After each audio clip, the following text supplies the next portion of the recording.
जय जगन्नाथ मु शारदा वेलकम करुछि आपण मानकु मो यूट्यूब चैनल रे। मु आज स्वीट कॉर्न को नहीं गोटे अति सहज रेसिपी आपण को आगे देखैबी। तबे चलंतु देखिबा। मु प्रथमे स्वीट कॉर्न नेछि एटी पियाज को काटी की रखिछि, दुईटा छोट साइज टमाटर को काटी की रखिछि, रसुण को चोपा छड़े ताकू मध्य काटी की रखिछि, एठी अदा को छेची देछि, कंचा लंका दुईटा काटी देछि, गोल मरीच गोटा नेछि।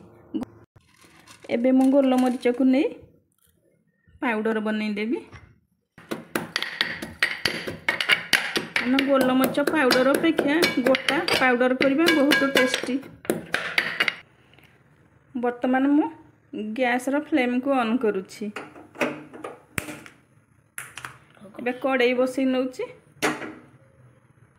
पानी मध्य ढाली नउछि।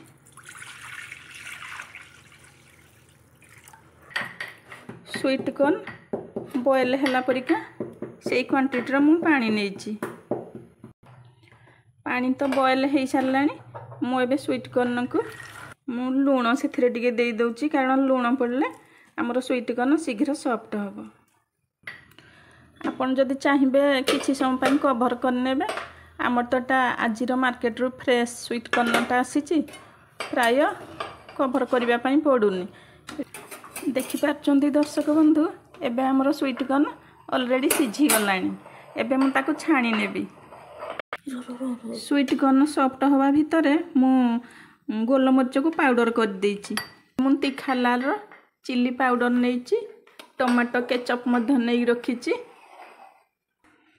एबे मु स्वीट कॉर्न को छाणी नउछि। छाणी नै के आ गोटे बाउल रे रखुछि। छाणी नेला कोना ता पानीटा होछि छाडी जीवो। गैस रो फ्लेम को मु छाणु छाणु बंद कर देइथिली। एबे पुणी थरे लगे नउछि। जो कड़ाई रे मु सिझैथिली स्वीट कॉर्न सेई कड़ाईटा बसौछि। वर्तमान कड़ाई गरम हवा को दबा। आपण घर को हठात जदि कौन सी अतिथि आसिले, वर्तमान तो मार्केट रे बहुत परिमाण रे स्वीट कॉर्न मिलुची। एडा स्वीट कॉर्न सीजन चली। आपण चाहिए खूब कम समय भितर यही स्वीट कॉर्न करि परिबे। कड़ाई तो गरम हो गलानी। ता भितर मु कच्ची घनी सोरिष तेल नेछि। आपण चाहिए अलगा जे कौन सी तेल नै परिबे। तेल तो गरम हो गलानी, सेथिरे मु किछि चीनी ऐड करूची। वर्तमान तो चीनी ऊपर को आसिलानी। तापर बे पियाज पके नउची। वर्तमान पियाज हमर ब्राउन कलर हे गलानी। ताकू बेसी होजी फ्राई करिवा नै, कारण हमर स्वीट कॉर्न रे टिके पियाजटा देखा गले बहुत भलो लागिबो। एबे टमाटर पके नबा। मु एबे कंचा लंका को मध्य पके नउची। कोन टिके फ्राई कर देबी। मु तो कंचा लंका पकेची। कंचा लंकाटा कारण टेस्टी अधिका, खाइबा पय भी रागा भल लागिबो। तापर अल्प मु लंका पाउडर पके नउची।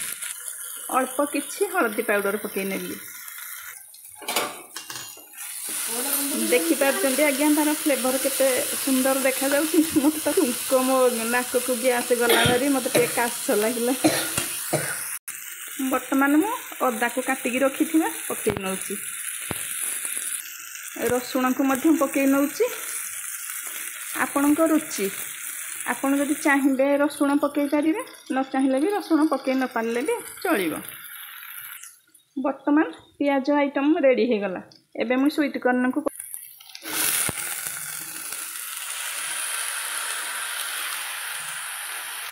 वर्तमान ब्लैक सॉल्ट पकाउछि।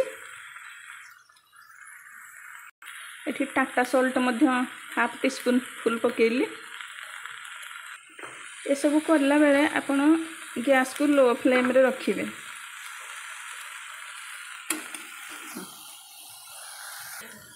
आपण देखि पारचंती फ्लेवर केते सुंदर देखा जाउछि। रसुण एडी देखा जाउछि, कंचा लंका फ्लेवर मध्य बहुत सुंदर देखा जाउछि। एबे मु टमाटर केचप पके नेबी।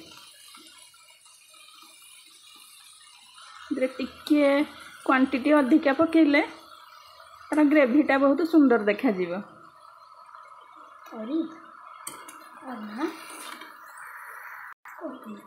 एबे मो मिक्स कर दउची। मो साइड रे मो पुतरा अछि मते हेल्प करूची तो ता आवाज मध्ये आसुची। देखंतु दर्शक बंधु कम तेल रे बनैची टमाटर सॉस रु केमती सुंदर ग्रेवी देखा जाउची। आपण याकू घरे तयारी करिकी टिफिन सहित हो रुटी सहित भात सहित मध्य ऐड करी खाई परिबे। एडा देह पई बहुत गुड हेल्दी। एबे मु एथिरे गोलमरिच पाउडर ऐड करिवि कारण गोलमरिच पाउडर ऐड करले तार टेस्टी बहुत गुणा बढ़ी जीवो।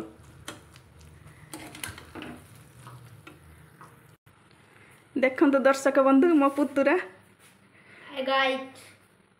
मते मो स्वीट कॉर्न रेसिपी रे केमती सहाय्य करूची। भारी लाज करूची खाइबा पई तार भारी इच्छा तो ता डिमांड रे आज मो स्वीट कॉर्न करूची। एई गोलमरिच पाउडर को मध्य मो पुतुरा ऐड करिची। एही स्वीट कॉर्न करिबा पई बहुत सहज। आपण घरे बनांतु आपण फैमिली मेंबर को सहित शेयर करंतु। एई स्वीट कॉर्न रो इजी रेसिपी को आपण घरे बनेगी खाइला परे केमिति लागिला आपण एक्सपीरियंस आम सहित शेयर करंतु। मो चैनल टीर ना हला शारदा खुंटिया। आपण माने करिकी खाइबे किंतु मो चैनल को निश्चय लाइक शेयर सब्सक्राइब करिवे। पुणी देखा हबा आ गोटे नुआ वीडियो रे। Thank you.